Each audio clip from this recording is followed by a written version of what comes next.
So, as we mentioned, this morning's keynote is actually a collection of conversations and expositions by people in the industry. And it gives me great pleasure to welcome to the stage to give you that very first exposition, Mr. Martin Cotter, who's Vice President, Analog Devices. Please give a warm welcome for Martin Cotter.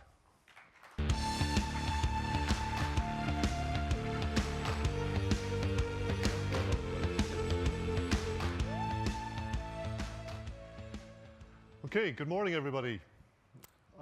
Today, and thank you, John. I think talking about creating the future and problems to solve in IoT, these are some of the stories I want to share with you, some of the insights into businesses that are transforming and being transformed by this great new world of IoT.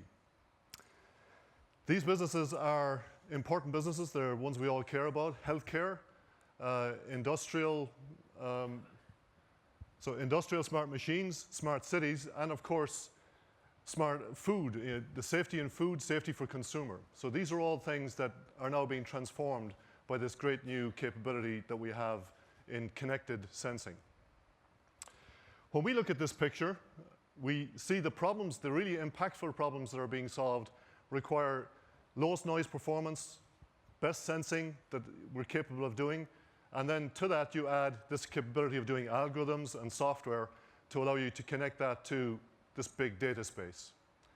We see that if you really want to solve the most difficult problems, you need to be able to connect right at the insight in terms of the application, the science behind that application, the domain itself, to be able to affect the greatest result. It's not simply a case of solving everything with multitude of sensors. It's really getting down deep into the application. Being able to add good measurement and good analytics in terms of the signal itself, good extraction of information, this capability of long-term trends that we get from the cloud, we're able to solve problems that we were never able to solve before. And this is the real value that we see in IoT. So that's our journey, and that's what I'm going to take you through some examples of that. So firstly, just putting this into some context, what does big data mean for us? There's been three waves in terms of big data that we've seen. The first one, taking mainframe computing and ending up at cloud, and the second one going from PCs to end up at wireless computing, handsets, tablets, and really mobile computing. These were all really interesting. It meant that you had an exponential increase in number of users, you had an exponential increase in data that was being connected up to the cloud, and that was all done generating value. But for ADI, it wasn't really about measuring, so we didn't find ourselves at the center of this. But now you roll on to this great IoT world. This is the world of ubiquitous sensing. Everything is being instrumented, everyone is being instrumented. When you look at this, it's all about providing trusted measurement, trusted data, and moving that to the cloud in a trusted manner. The good news for us is that we are at that space of sensing, measuring, and interpreting the data for many years. Now we add the capability to do some algorithms at the node, some algorithms in the cloud, analytics at the node, analytics in the cloud, and we're able to really affect this big change, this extra value that's created. At each point in that information journey, from sensor, analyzing, extracting the information, presenting it to the cloud, it's an opportunity to have a digital conversation. It's an opportunity to mine value and to generate extra value for ourselves, for our customers, and of course for our partners. So we feel that this is really at the beginning of a very exciting journey that we're all going to take part in. We're here, this represents the problems that we're being asked to deal with, the problems that we're being asked to solve. We're at this bridge between the real world interface and this digital world. Whether it's light we're being asked to measure, sound, vibration, motion, temperature, or pressure, or in some cases proximity, usually it's all this done relative to each other. It's not just one thing that's being sensed, it's not just one thing that's being interpreted. We may be asked to transmit that with RF or microwave, or even predict what will happen in the future by analyzing a voltage pattern or a current pattern in a particular sensing problem.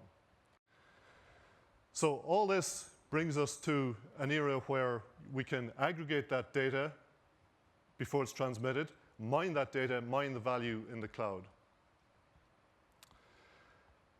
This picture of all these sensing devices need to be given context and interrelated to be able to solve that problem that we're asked to solve.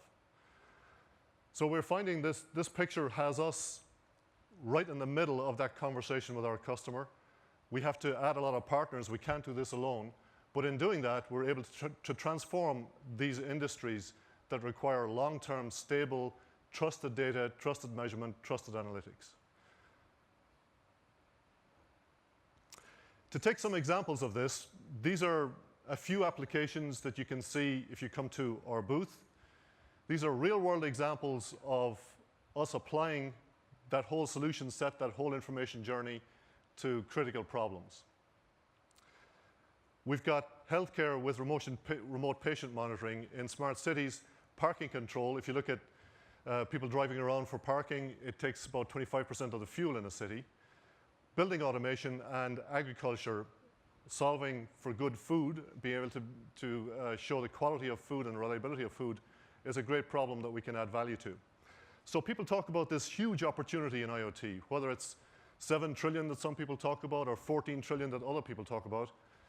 It's a large number in terms of overall value. In industrial and healthcare, we think it's a number like 3 trillion. Right? But that's okay, that's just the overall solution value.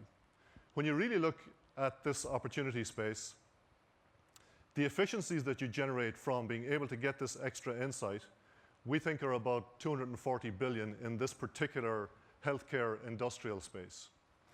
That's an order of magnitude greater than the bill of materials that we supply. So for everybody in this chain, there is lots of opportunity. So we'll just take a couple of these applications and talk about them. First one, healthcare. If you look at the opportunity set today, 17% of US GDP is used up in managing disease, managing healthcare. That's a huge number. If you look at the population over 65 going to double by 2035, you can't double 17%, right? So you need to have a different solution. Imagine the ability to delay the onset of one of these 5 diseases. If you take something like diabetes, 30% of the population are exposed to age-onset diabetes. If you can delay the progression from pre-diabetic to needing insulin, you save about $2.5 per year. If you can delay it before it goes to requiring extra intervention, that's a much bigger saving again. So delaying the progression of any of these diseases has less time in hospital beds, keeps people off of dialysis, makes the overall value saving like $100K per year per patient. So this is a massive opportunity that we and our partners are now trying to develop and trying to prove. If you look at something like a smart machine, downtime in a building, in an industry, a plant of a couple of days per year, if you save on that downtime, it pays for any amount of instrumentation. In a city application, we have an imaging solution, a low-power imaging solution, which allows us to extract the movement of resources, traffic, the parking that's available in different spaces, all done with the lowest power processing and extracting the information right from that image. So what we do then is we just transmit the information rather than all of that data. So this allows monetizing of very valuable resources within a city or within a certain asset. In agriculture, imagine being able to determine the freshness of food, that there's no contamination in food, being able to get higher value in terms of the overall end product. These are all possible with instrumentation that's being provided now. So that move between the sensor itself and the effect in terms of the overall value is a huge opportunity for everybody in that signal chain, in that solution problem set. When we look at what it takes to solve this problem, it is important to have best circuit processing, the best insight in terms of managing low noise, combining all these together into a solution. So mixed signal is a critical requirement here. Being able to add sensing capability to the lowest geometry process, maybe it's a packaging solution that would allow us to do that, allows us to make much more efficiency into that overall solution. But that's not enough. We now need to add algorithms that make that solution much more efficient and able to extract better insight. So this deep application knowledge, this deep domain knowledge, takes us from what we would have previously said, this rich palette of technologies with this more than more, to have more than silicon, where we're reaching now from that solution set at the hardware right up to that domain knowledge solution set that we're going to get to. So we're finding ourselves adding software, adding algorithms. We're purchasing companies that will extract information from an imaging solution, like the snap sensing technology that we have, and a number of others that will get predictive into machine analytics to be able to add that deeply within the domain, within the overall solution set, with advanced packaging and with a more optimized, low power, higher performance, trusted answer. So all of what we were good at before is still important. But we need to get good at some new things. That involves partners, it involves specialties that we will get to optimize ourselves, and it involves pushing the boundaries of what we're already expert in. So let's take a look at how this is changing. If you look at the starting point for IoT, this partitioning solution was all about getting data and transmitting that data directly to the cloud. So this journey of sensing, analyzing, measuring, connecting, and then predicting the outcome was simply a case of get the data up to the cloud as quickly as possible. That was pretty wasteful. 80% of that data is not used.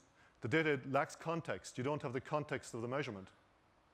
So we're seeing a very different answer. These sophisticated problems need a much more sophisticated architecture. So at the bottom of this diagram, you see the case where we add a lot more intelligent processing at the node. It allows us to extract that information, to extract the insight from the measurement, do that much better because it's closed loop, local to the node. Of course, it's influenced by what comes from the long data sets that are in the cloud that allows us to predict what will happen next from a multitude of different inputs. But the result of this is that we get to process new things to solve new problems, problems that were not possible to solve before. So this creates much greater value, allows it to do it much more efficiently. It's low power. Sometimes even we have to do it remotely with no power. Right? So self-power, energy harvesting networks, they'll be part of what is deployed here. But all the time, it's about intelligent processing at the node, intelligent extraction of information, and then influencing that with analytics, some of it at the node, some of it in the cloud. So we think this partitioning of the problem, partitioning of the solution is a really important enabler for the future of these these industries that I talked about with these more sophisticated problems. So we're going to take a bit of time to look at a few examples of this that we think really is a start of transforming some of these cases.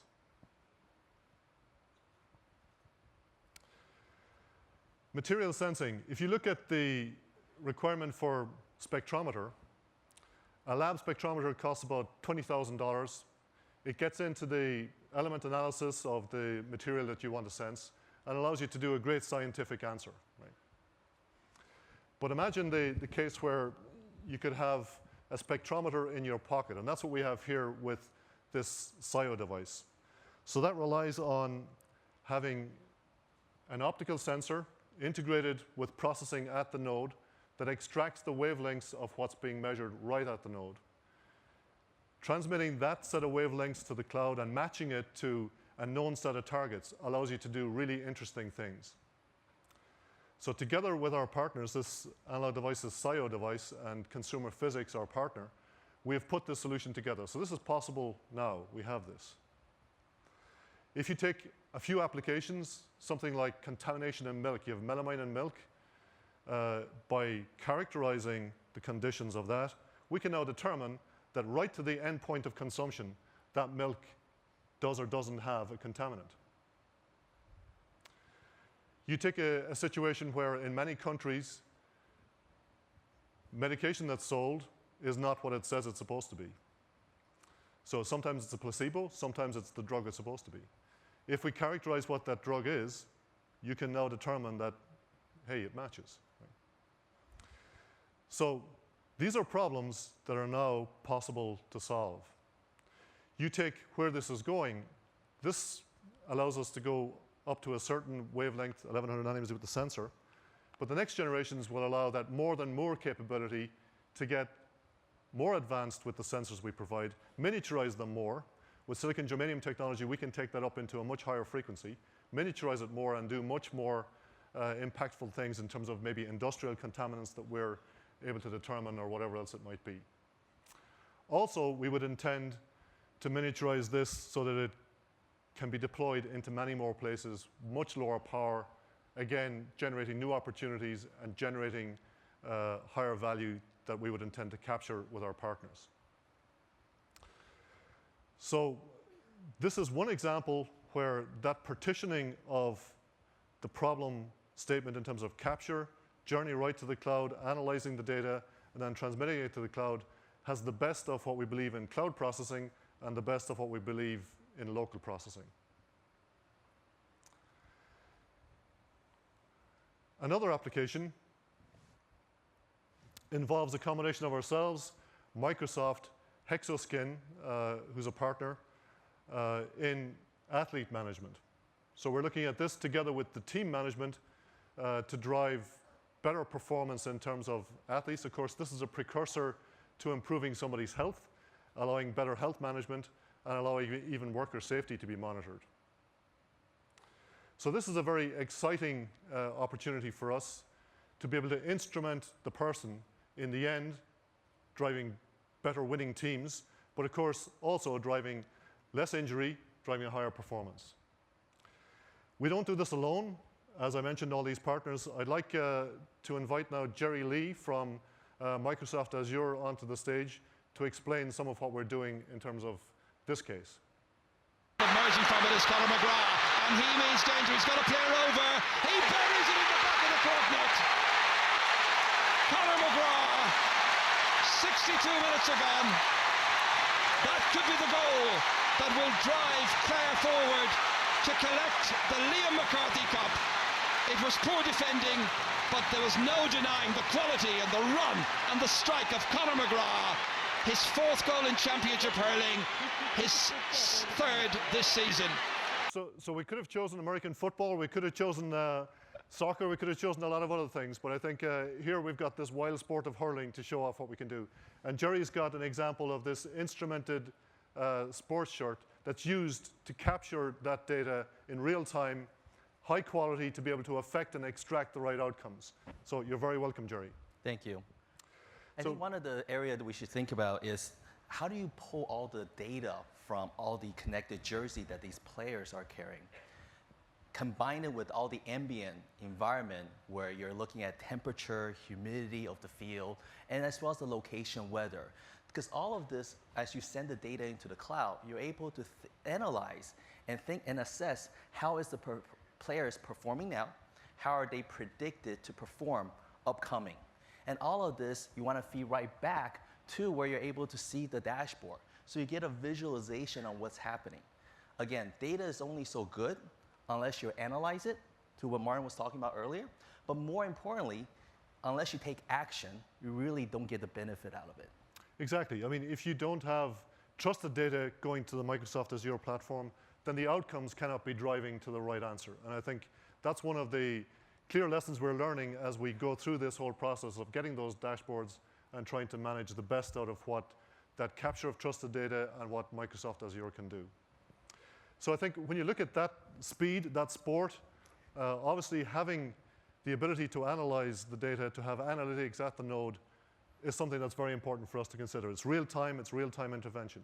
So how should we think about that in terms of applying something like Microsoft Azure in an analytics framework to a problem like this? Great point.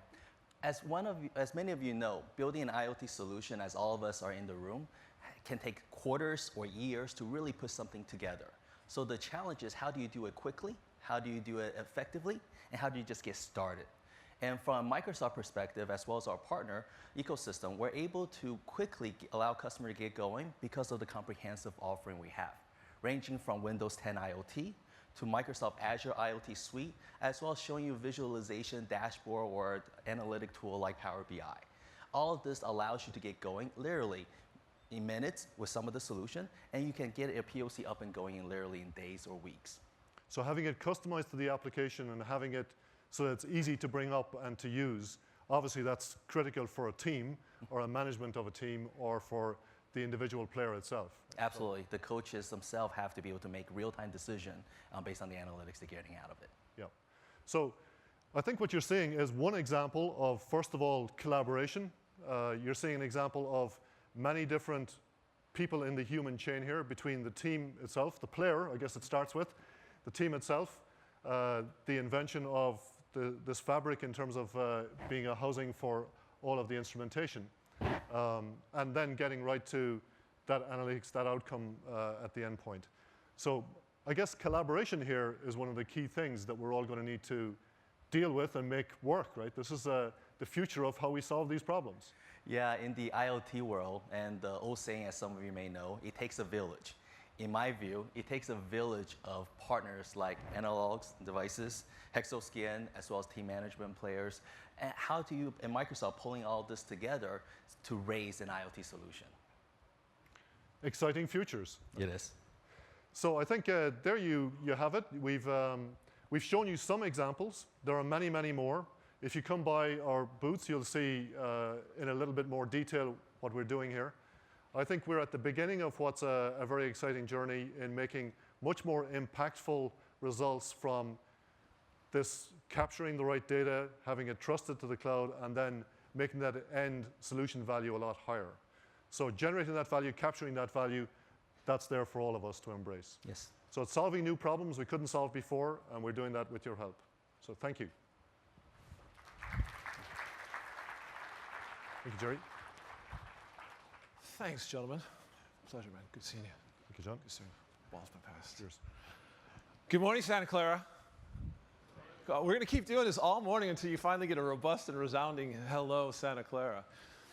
Good morning. Thank you. Thank you. So again, today, day one, is intended to set the scene for conversations and questions and dialogue and debate in areas that most notably and normally we don't talk about in conferences like this. So having heard what Analog just talked about, Martin's talking about the coolness of what's going on and the drive, there is true passion for it.